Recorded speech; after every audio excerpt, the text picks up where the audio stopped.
নমস্কার, আমার নাম ভিনসেন্ট শর্মা। আমি বাংলাদেশ থেকে। আমার ডিস্ট্রিক্ট হলো দিনাজপুর, বিরল থানা। আমি এখান শিলিগুড়ি হিমালয়া চক্ষু আইস হসপিটালের কথা শুনে এসেছি। গত 10 বছর থেকে আমার চোখের সমস্যা, ছোটবেলা থেকে। প্রথম শুরু থেকেই আমি মোটা চশমা, ভারী পাওয়ারওয়ালা গ্লাস পরে থাকতাম, প্রচুর সমস্যা হতো। যখন ওনারা এসছিলেন, ভিনসেন্টের চোখের চশমার পাওয়ার ছিল একটা চোখে +6.5, তার সাথে +2 সিলিন্ডার, আর অন্য চোখে +6 এর সাথে +2 সিলিন্ডার, মানে অনেক হাই প্লাস পাওয়ার। ওনারা দুজনই আমাদের হসপিটাল হিমালয়ান আই ইনস্টিটিউটে ট্রিটমেন্ট করিয়েছেন। ওনারা বাংলাদেশ থেকে এসছিলেন আমাদের এখানে।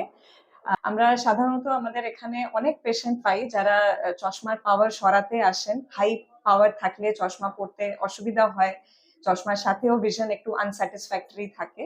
তো ল্যাসিক বা লেজার প্রসিজারের মাধ্যমে চশমার পাওয়ার সরানোর জন্য আমাদের এখানে অনেক পেশেন্ট আসেন। ওর পাওয়ারটা হাই প্লাস পাওয়ার বা হাইপারমেট্রোপিয়া, ঠিক উল্টো, মানে প্লাস পাওয়ারের অনেক মোটা চশমা ছিল। তো সেটা আমরা সরানোর জন্য অনেক রকমের টেস্ট করেছি, দেখেছি যে ওর জন্য কোনটা সেফ থাকবে, অ্যান্ড দেন আমরা সেটার জন্য ল্যাসিকের জন্য একটা প্ল্যান করা হয়েছিল। ল্যাসিকের প্রসিজারটা কলকাতাতে ত্রিনেত্রালয় বলে এক হসপিটাল আছে, সেখানে করা হয়েছে। অ্যান্ড ওনার বাবার ছানি অপারেশন করা হয়েছে, ওনার ক্যাটারাক্ট ছিল দুটো চোখেই। ভিনসেন্টের অপারেশন করা হয়েছে, তার জাস্ট নেক্সট ডেতে স্যারের অপারেশন এখানে হিমালয়ান আই ইনস্টিটিউটে করা হয়েছে। আজকে আমাদের দুজনেরই আমরা ফাইনাল চেক আপটা করছি। ভিনসেন্টের চশমার পাওয়ার আমরা সরিয়ে দিয়েছি, এখন চশমা ছাড়াই, যেরকম ও চশমার পাওয়ারটা পরে যে লাইন অবধি পড়তে পারছিল, সেটা আজকে সেই মোটা চশমা ছাড়াই পড়তে পারছে। আর স্যারের জন্য ফাইনাল চশমার পাওয়ার দেওয়া হয়েছে ক্যাটারাক্ট সার্জারির পরে। ওনারও ইনফ্যাক্ট দূরের কোনো পাওয়ার লাগছে না, মেনলি রিডিং এর জন্যই পাওয়ারটা লাগছে। এখন অপারেশন করার পরই আগের থেকে অনেক মনে হচ্ছে ফ্রি হয়ে গেছি।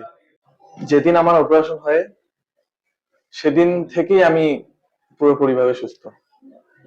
আমি মনে করছিলাম যে 1 সপ্তাহ বা 1 মাস মনে হয় আমার চোখ বন্ধ থাকবে পর্দা দিয়ে, এবং না,